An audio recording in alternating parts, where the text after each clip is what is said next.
11 নম্বর প্ল্যাটফর্মে দাঁড়িয়েছিলাম, টিকিটটা ভাঁজ করে পকেটে রাখলাম।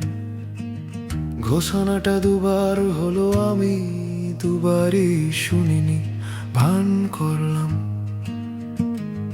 পাশের লোকটা ফোনে বলছিল, হ্যাঁ আমি উঠছি এখন। আমি শুধু মাথা নাড়লাম নিজের সাথে, জানো আমাকেও কেউ ডাকছে তখন। ব্যাগটা পাশে রেখে বসেছিলাম, কেউ জানো না বসে।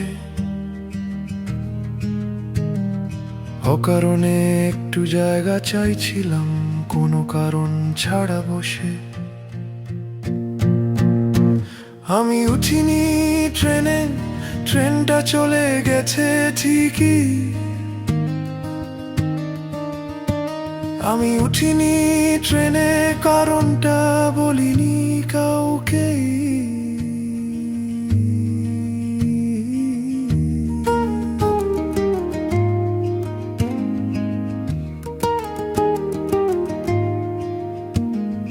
ঘড়িতে তখন 9টা 17।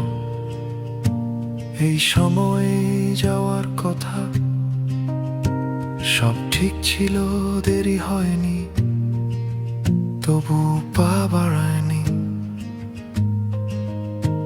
কেউ জিজ্ঞেসও করেনি কিছু, কেউ থামায়নি আমায়।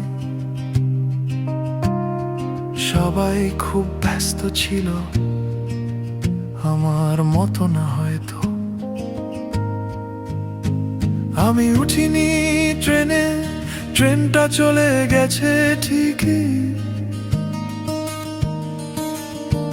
আমি উঠিনি ট্রেনে, কারণটা বলিনি কাউকে।